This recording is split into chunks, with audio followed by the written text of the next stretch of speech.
بسم اللہ الرحمن الرحیم۔ لم یلد ولم یولد۔ آیت نمبر 3، لم یلد ولم یولد،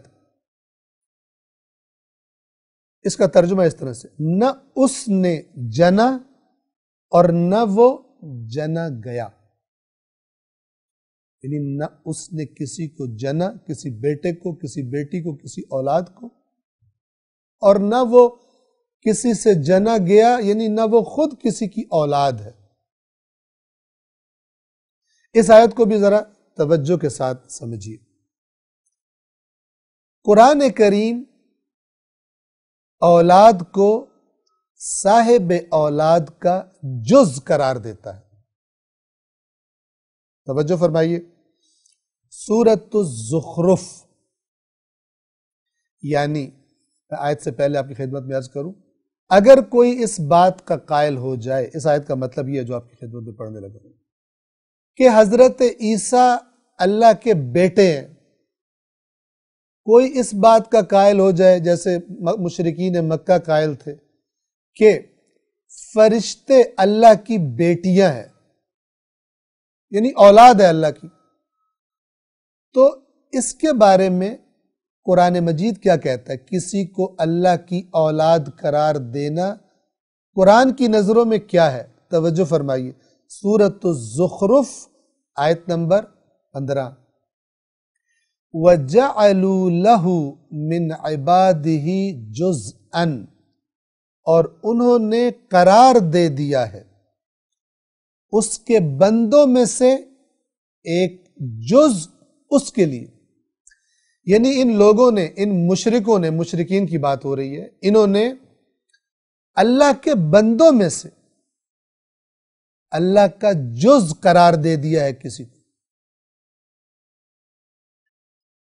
اگر آپ زحمت کیجئے اور سورہ زخرف کی آیت نمبر 15 اور اس کے بعد والی آیات پڑھیں تو آپ پر واضح ہو جائے گا کہ یہ مشرکین مکہ کا جو غلط عقیدہ تھا کہ فرشتے اللہ کی بیٹیاں ہیں، اور اس آیت میں قرآن کہہ رہا ہے من عبادہ، اس کے بندوں میں سے، فرشتوں کو قرآن مجید یہاں پر اللہ کے بندے، عباد اللہ کہہ رہا ہے۔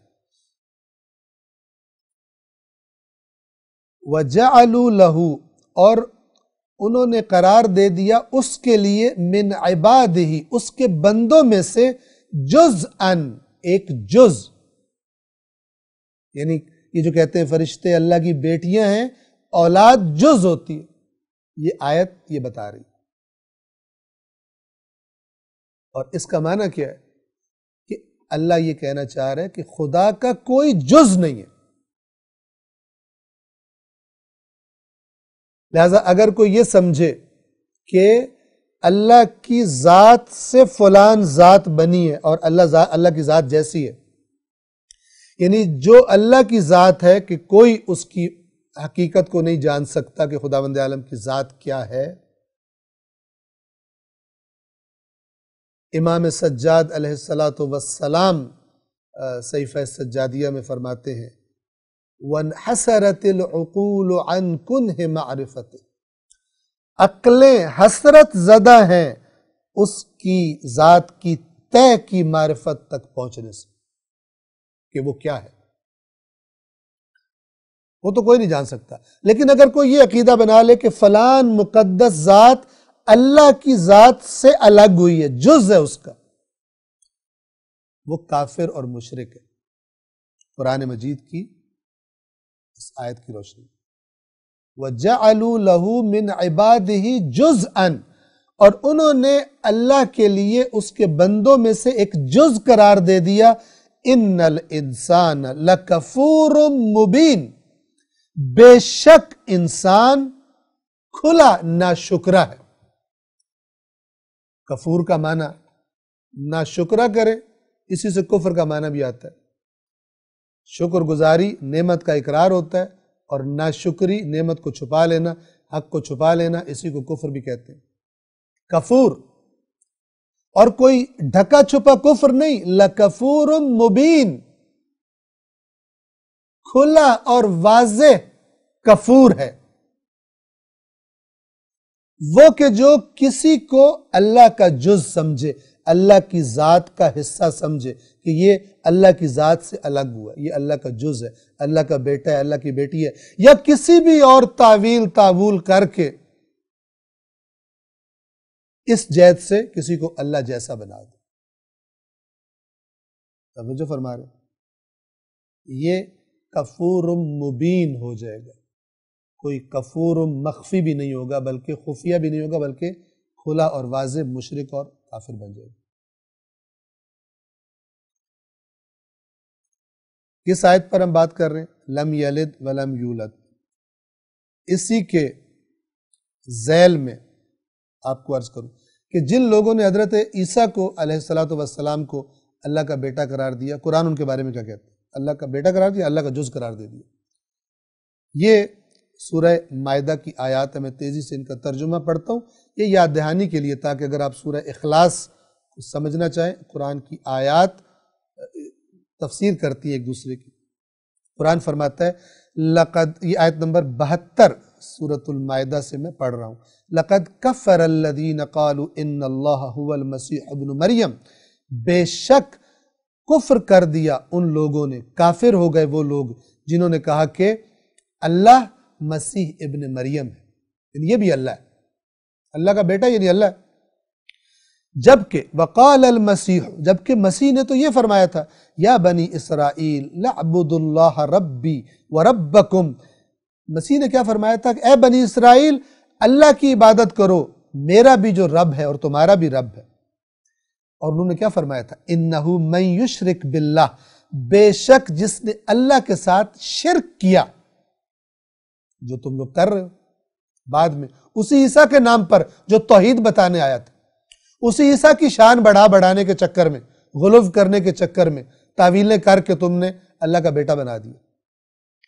انہ من یشرک باللہ، بے شک جس نے شرک کیا اللہ کے ساتھ، سادہ سادہ بات، فقد حرم علیہ الجنہ، تو اللہ نے جنت اس پر تحریم کر دی، حرام کر دی، جنت میں نہیں جا سکتا شرک والا۔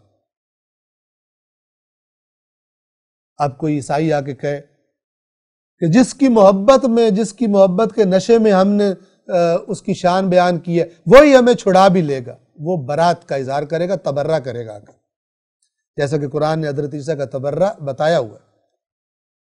ان کے گھڑی ہوئی باتوں کا، ان کا جو گھڑا ہوا غلو تھا، اس سے بیزاری کا اظہار حضرت عیسیٰ کا بتایا ہوا قرآن، سورہ مائدہ کی آخری آیات میں آپ پڑھ سکتے ہیں۔ فقد حرم اللہ علیہ الجنہ، تو بے شک اللہ نے اس پہ جنت حرام کر دی، اور کہاں جائے گا؟ کوئی اور جگہ بنائی ہوئی ہے، یہ جنت نہیں صحیح تو کوئی اور جنت صحیح۔ وَمَأْوَاهُ النَّارِ، اور اس کا ٹھکانہ آگ ہے۔ وَمَا لِلظَّالِمِينَ مِنْ أَنصَارٍ، اور ظالموں کا کوئی مددگار نہیں ہوگا۔ یعنی یہ شبہ نکالنے کے لیے کہ جس کے لیے ہم نے غلو کیا وہ ہماری مدد کرے گا، چھڑائے گا۔ وَمَا لِلظَّالِمِينَ مِنْ أَنصَارٍ، مشرک ظالموں کا کوئی مددگار نہیں ہوگا۔ 73 نمبر، لَقَدْ كَفَرَ الَّذِينَ قَالُوا إِنَّ اللَّهَ ثَالِثُ ثَلَاثَةٍ، بے شک انہوں نے کفر کر دیا جنہوں نے کہا اللہ تین میں سے تیسرا ہے۔ یہ تثلیث مسیحیت کی، اللہ، روح القدس اور عیسیٰ، یہ تین ہے، یہ تین ہوتے ہوئے ایک ہے اور ایک ہوتے ہوئے تین ہے۔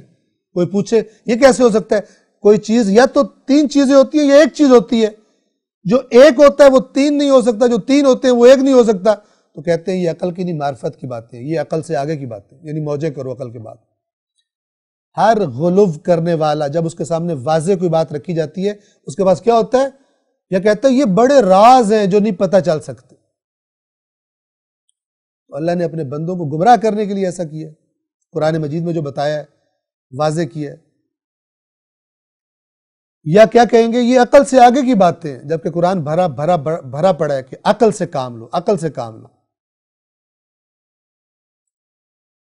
اولِ الالباب کو خوشخبری سنائیے قرآن میں، اس لیے ہم بار بار کہتے ہیں پہلا تصور اسلام کا قرآن سے، ورنہ اگر تصورات بن جائیں گے پھر قرآن کی آیات سے کھیلیں گے، جیسے بعض لوگ روایات سے کھیلتے ہیں۔ مولا علی علیہ السلام نے نہج البلاغہ کے خطبات میں صفات بیان کی، کہتے ہیں روایات سے ایسے کھیلتا ہے جیسے ہوا تنکوں سے کھیلتی ہے، ایسے اڑا پھڑا کے رکھ دیتا ہے روایات کو، ایسے کھیلتا ہے۔ بے شک ان لوگوں نے کفر کیا جنہوں نے کہا کہ یقیناً اللہ تین میں سے تیسرا ہے، وَمَا مِنْ إِلَٰهٍ إِلَّا إِلَٰهٌ واحد، جبکہ کوئی معبود نہیں ہے سوائے الہ واحد کے، ایک معبود کے علاوہ کوئی معبود نہیں۔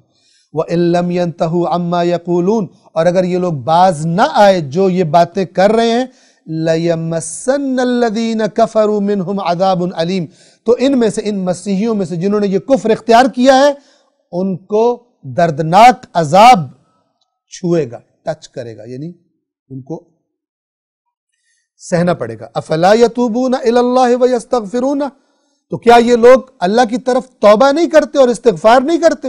واللہ غفور الرحیم، جبکہ اللہ نے جب تک یہ زندہ ہے توبہ کا دروازہ کھولا ہوا ہے، وہ غفور الرحیم ہے۔ اب آیت نمبر 75 میں اللہ تعالیٰ بتا رہے ہیں حضرت عیسیٰ کے بارے میں، مل مسیح ابن مریم الا رسول، کیا تھے مسیح ابن مریم سوائے اس کے کہ وہ ایک رسول تھے، قد خلت من قبلہ الرسل، جن سے پہلے رسول گزر چکے، وَأُمُّهُ صدیقہ، اور ان کی والدہ صدیقہ تھی،